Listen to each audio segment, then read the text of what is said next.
Greetings, Wrestle Buddies, and welcome to this week's Smackdown recap. First off, I want to apologise about the camera. I spent the last 15 minutes trying to fiddle with it, and it's just not going with me. But I wanted to make sure you still got the recap, so I apologise about the brightness. There is nothing I can do, unfortunately. Right, it was a good show. Not about SmackDown this week. Not a fantastic show, fantastic ending. Absolutely fantastic ending. The show opened with a good segment. There was a car crash outside. Carrying across a Scarlet had been involved in a car. Well, one of the cars had damage. The other one seemed completely unscathed, but whatever. It was still a good segment. And then when they were being escorted off by medical personnel, Drew McIntyre came running from behind it, started smashing Carrying across in the back of the head. It was quite entertaining. I enjoyed it. It was quite good. After that, we went straight back to an Extreme Rules recap of McIntyre versus Cross, which was fair enough. It seemed a bit odd to do it after the attack, but still it worked and it was decent enough. Then we went straight into our first match. First match was Kofi Kingston. Well, I say we went straight into our first match. Kofi Kingston came out. The New Day cut a promo saying, that they're the longest reigning tag team champions of all time in WWE, and that's not going to change anytime soon. We then cut backstage to a Bloodline segment where Sami Zayn was hyping up Solo Sikoa, and then Jey Uso came in and started moaning and arguing. Then Sami started arguing with Jey, and Jey was arguing with Sami, and they were going back and forth. Then Sami's phone rings. It's Roman Reigns. Sami answers the phone. He's all buddy-buddy with Roman, and then Roman asks to speak to Jey, and Jey is obviously scolded down the telephone and doesn't look very impressed. Then they go out to the ring because it's Sami Zayn, as said, Sami Zayn versus Kofi Kingston. They have a good match, good back and forth. Sami was in control for the majority of it, which I was quite surprised at. I thought they would have given Kofi a bit more, considering Sami's character isn't the strongest wrestler at the moment, even though we all know he is. But I still really enjoyed the match. It was very entertaining. There was not too many memorable spots. I mean, the finish was really good. There was a series of roll-ups that went through. Kofi eventually had Sami rolled up. But Jey, who'd already super kicked Xavier Woods on the outside to try and help, and had already been smashed in the face and knocked off the ring apron while he was trying to help, jumped in and kicked Kofi. So it rolled Sami to be on top of the pin, and Sami picked up the victory and won the match. We then cut backstage to a Triple H segment. Triple H was talking to somebody, and then Rey Mysterio shows up. Rey Mysterio gives a reasonably heartfelt story about how he can't do it anymore. He can't fight his son. Doesn't matter what his son says to him. There's no way that he could possibly fight his own son. So he quits. Triple H does like, whoa, no, what are you doing? You can't quit. Come with me. We can work something out. It'll be fine. They go back into Triple H's office, and then we moved on to the next segment, which was... then we had a Brock Lesnar promo for Raw. And then we went to a break. Again, second break of the night. I've got to say, since I've started watching SmackDown Live again, there are so many advert breaks. It really breaks your sense of involvement in the show, which is quite disappointing. But still, it was a good night, so I can't complain. Then there was another advert before they came back for the Xmas Smackdown, which is happening on the Boxing Day, December 26th this year, which should be interesting. I feel sorry for them all having to work at Christmas, but it should be a good show at the very least. Then there was another advert for an advert for NXT, which is fine. I don't watch NXT anymore. Not watched NXT since it changed from black and gold. Then we had one segment backstage. It was Roxanne Perez, who is obviously having a feud with Cora Jade on NXT.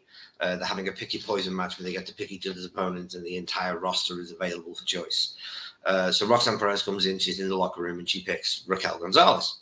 Very good choice. Then Bayley and Damage Control come over, and Bayley's like, how come you can't pick me? I'm the obvious choice. Why would you pick her? And then she goes, well, you're on a bit of a losing streak, Bayley. And then Bayley gets pissed off, challenges Roxy, not Roxy, the former Roxy, Roxanne Perez, Shotzi, and Raquel Gonzalez. So a 6-woman tag match later on that night. Then we went to our second match, which was Braun Strowman versus two jobbers. But this wasn't really a match. This was really just to set up a future Braun Strowman versus Omos match. As Braun was in the middle of beating the piss out of these two young local boys, Omos, in the biggest suit I have ever seen a man wear, and MVP came walking down through the crowd. Braun doesn't really get distracted very easily by this. He gets a little bit distracted, but these two haven't got a chance. Braun continues to thump them down like it's nobody's business. Then he hits what they're calling now the monster bomb, the big power bomb, one onto the other, puts one foot on the chest of both the jobbers and pins them both. Then MVP cuts a promo about how some monsters should stay in the shade. Because next to Omos, Braun Strowman looks normal. It doesn't matter how much of a specimen Braun Strowman is, he will never be the Nigerian giant. Honestly, I kind of figured this match was coming at some point down the line, but I don't see it. I don't feel Omos is ready for television. I haven't for a long time. I think he should still be back in NXT, and I think there are better things Braun could be doing in the meantime that would benefit him more than a feud with the most lumbering giant since Gonzalez. What do we go to next? Oh yes. Then we had an advert for the main event for the Fatal 4-Way match between Ricochet, Karrion Kross, Sheamus, and who was the fourth man? You know, it's completely gone out of my head who the fourth man was. People in the chat, can you help me? Who was the fourth man in the main event? I've completely forgotten. And I don't want to sit here rifling through my notes for the next 10 minutes. But anyway, it was an advert for the main event. And we went to another advert break, which was ridiculous. Then when we came back, there was a flashback to Imperium and the Brutes. Extreme Rules, fantastic match. If you didn't catch it, if you get a chance, go back and watch it.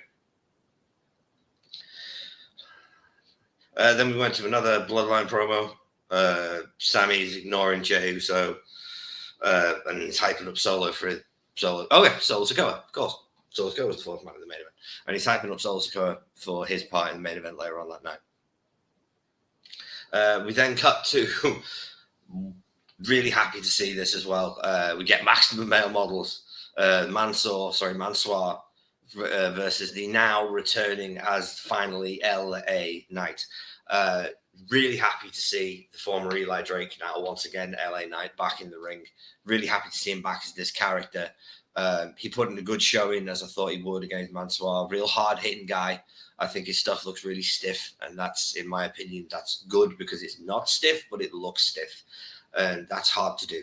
So I think LA Knight's going to go far on the main roster. I know is he 40 now? I know he's getting on a bit, but I think he's still got a lot to give, and he's going to be a solid addition to the mid card at the very least.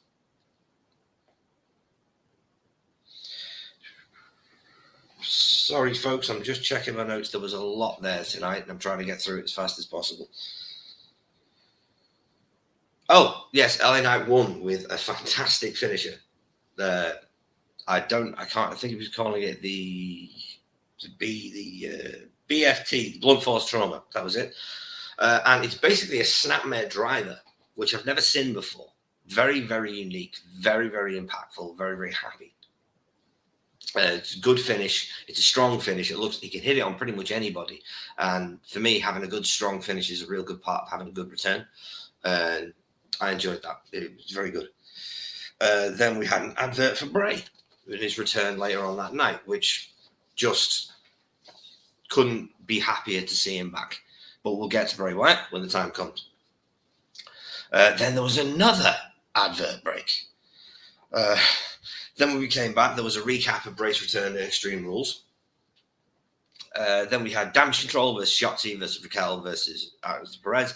I enjoyed this match for what it was. It was just, I honestly felt like this match was on there just to get Damage Control on TV. There was no real need for it, but at the same time, there should be an equal showing of women and men's wrestling on television nowadays. So I understand why the match was on there, but I feel they could have probably done something better with the women's division than just having this random six-man. But at the same time, I suppose it was to promote the angle on NXT, so I can understand why they did it in the first place. But in the long run, Damage Control won. There was a few nice spots in between. There was a good schmoz on the outside where Io Sky hit a nice moonsault, followed by Shotzi hitting a diving crossbody off the top turnbuckle onto two of them. But in the long run, Damage Control won.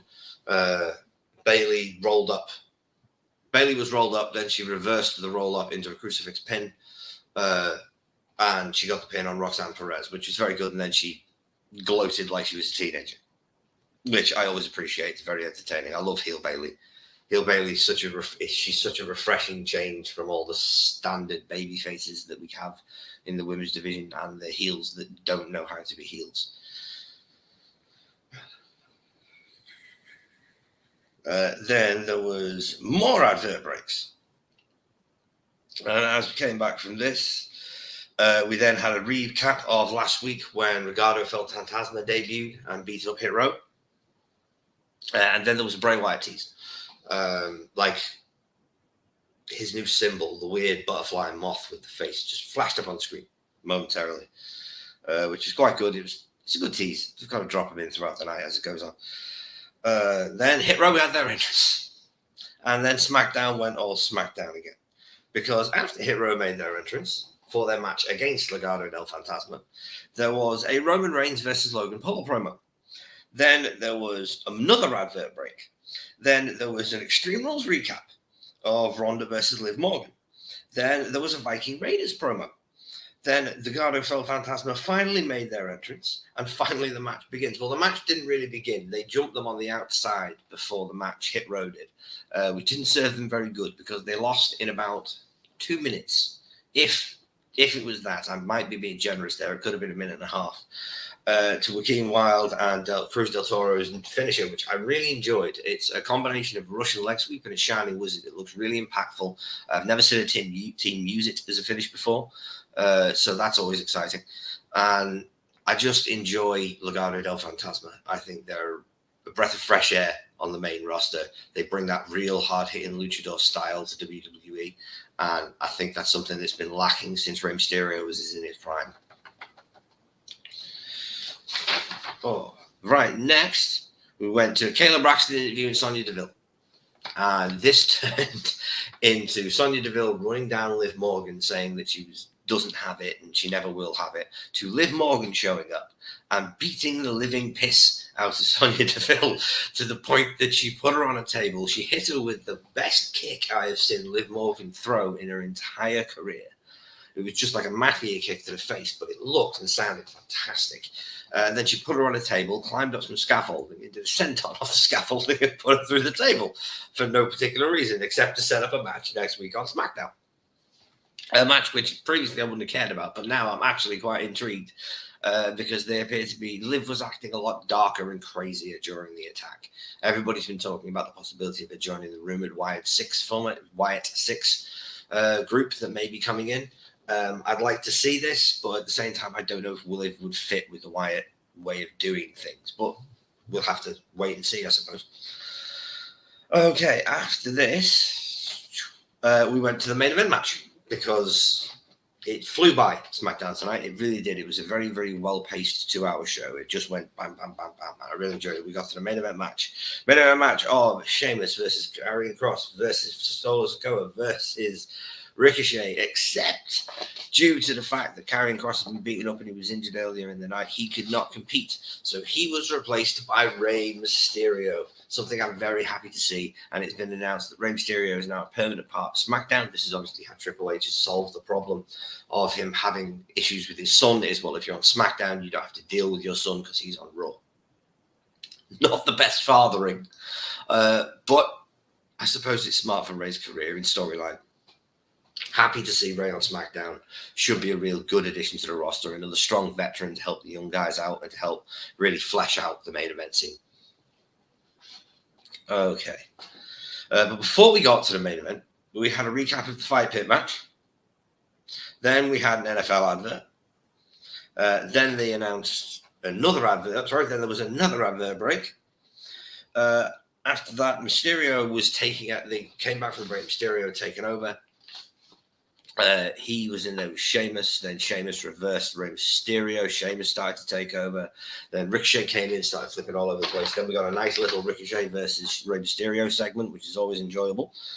Their singles matches, if nobody's had a chance to watch the one, I think they've only had one, and it was in England, and it was absolutely fantastic in WCPW.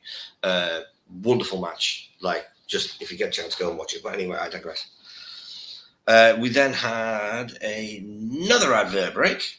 I can't remember how this was. I think we're up to 8 or 9 advert breaks at this point. It really is too much. And as I say, it really breaks your involvement in the show, which disappoints me because I love watching wrestling. And I like to watch it with a focus that isn't broken every 5 to 10 minutes. Then when we came back, Sheamus had taken over from the break. Then there were more advert breaks after Sheamus had beaten everyone up for a while. Then Solo was in control after they came back from the next advert break. Then there was a fantastic Tower of Doom spot, but Sheamus hung on to the top rope, which was very cool. There was I believe, who started brawling? I know it was the Brawling Brutes and somebody. Sorry, you'll have to forgive me. It's very late here. It's about 3:20 in the morning, and I'm having trouble focusing right now.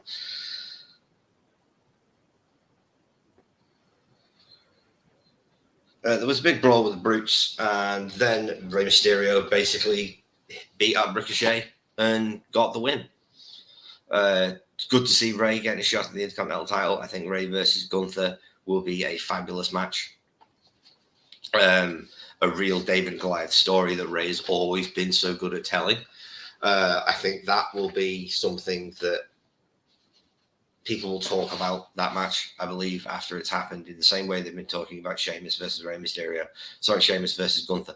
I think that Gunther versus Rey Mysterio has real potential to be at least a possible match of the year candidate, if not one of the greatest matches in WWE history. Then we got to the real main event, folks. And all I have written down in my notes are the words, Bray Wyatt return. Wow. This was fantastically done. From Bray's wonderful goth metal entrance music to the door that he walks through that's lit up, to all of the smoke machines, to his new blue lantern, to the fact that you could see real emotion on Bray Wyatt's face for the first time in his character's history. It was real human emotion. It wasn't acting. It was the fact that he was so happy to be there once again. And you can't hide that. You just can't. And it was so good to see.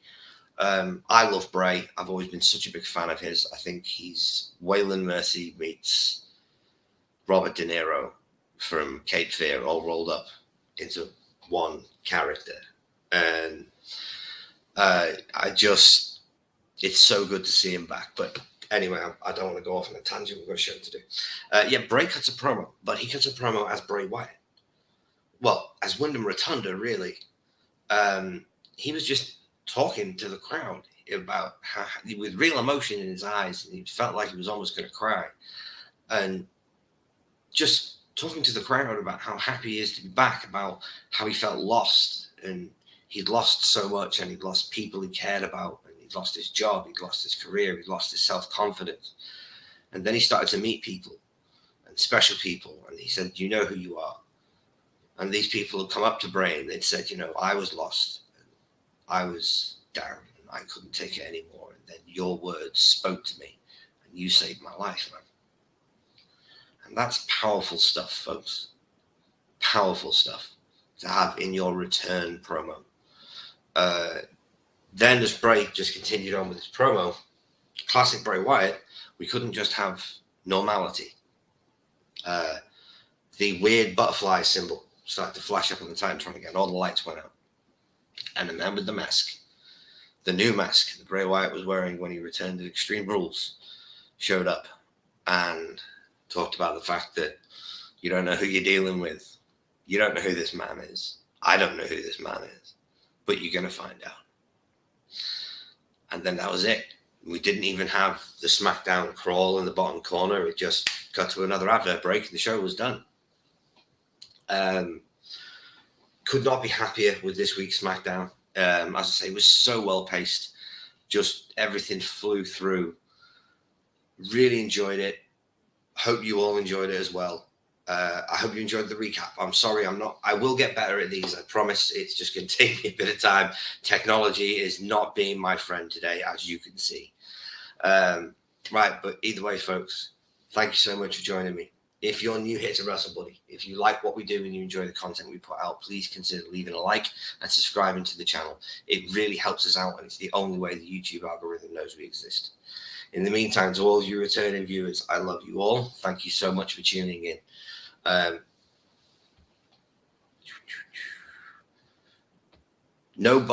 Before I go, I need to remember to tell you that unfortunately there will be no Buddy Wars this week. There will be a week break in between the semis and the final to make sure that the contestants have an ample amount of time to prepare their booking for the final round, where they will be rebooking the god-awful Starrcade 99. I absolutely, thoroughly appreciate, as I said again, everyone who has tuned in for these things. It means the absolute world to me.